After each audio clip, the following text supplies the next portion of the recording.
जमी जानी काली गोटे दिन आम वर्षा जो होता पूर्व दिन आ काली ता जो आम वाटर लगिंग सब फेस करते सापुआरे गोटे छोट फ्लड टाइप आसाला ओभरटप करता बैंक बहुत जगह से अवस्था सब सुधुरले बर्तमान आम जब आरंभ करा सौर जो कांस मांसरे ओभरटप कर फ्लडिंग होता कमिक आरंभ कर वर्षा ना सेमती आमर मथानी जो बस्ता बालेश्वर जिलार सेठी भी 3 दिन है रही वाटर लकडेक एरिया जेहेतु टाइडल इफेक्ट थिला पानी निष्कासन हो पार ना कि बर्तमान से लेवल 5.9 को खसी आसला जोटि कि आम डेंजर लेवल 6.5 तेणु से भी आमर सिचुएसन इम्प्रूव कर आज आ संध्या सुधा आहरी कमिज सेमती आम जो मेजर पाइले सापुआरे जो आसला आमर छोट फ्लड तार लेवल भी मैक्सिमम कमी आसला तार आज संध्या सुधा कि काली सकाल सुधा सब पानी निष्कासन हो महानदी को से जहाँ छोट मोट रिपेयर कम अच्छी आम ये भितर दिन 2 दिन भितर करदेबू सेमती मेजर ब्रिज कौटी होनी कि मेजर हावक आम एम्बांकमेंट कि केनाल किसी घटी ना आदि आम रेनफल देखा गत 24 घंटे आम हाएस्ट पाइचे सत्यवादी पुरी में 105 मिलीमीटर बाकी जगार 40 ରୁ 80 मिलीमीटर द्वारा एवरेज वर्षा होती तेणु एमती एवं फ्लडिंग आसो ना कौन नदी में जदि आम देखा ओवरऑल हीराकुदर ऊपर एवं अधिक इनफ्लो पाचु से बर्तमान 80,000 क्यूसेक खंडे अच्छी एवरेज से बढ़ी 1,00,000 क्यूसेक पहुँचो हीराकुदर बर्तमान आमर जहाँ रही लेवल 610 अच्छी तो सीटा काली सुधा बढ़ 612 14 जाए जापे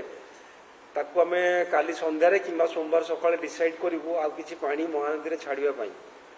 ताकू डिसाइड करूँ केते लेवल रखा कारण आग को 24-25 बेलू पुणी थे आम मे भी आ गोटे स्पेल पाइबा मनसून रेन जहाँ प्रेडिक्शन रोचे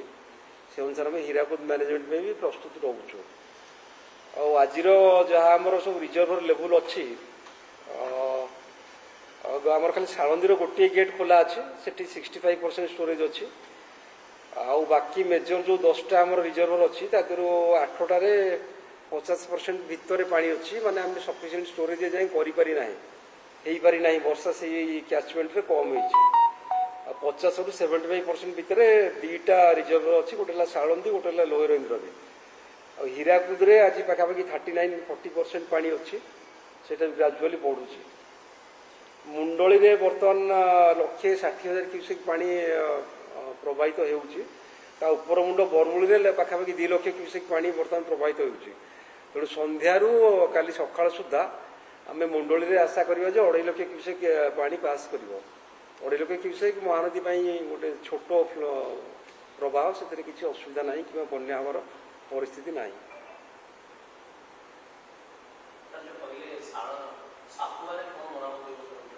सापुआरे आमर गोटे जगह पानी ओभरटप करके जो अच्छी रेंगाली केनाल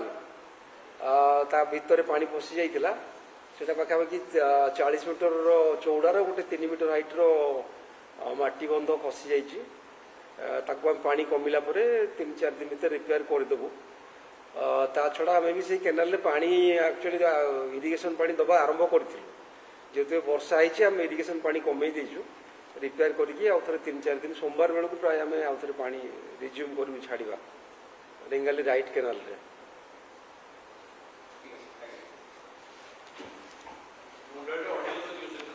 2.5 लाख क्यूसेक हम संध्या पर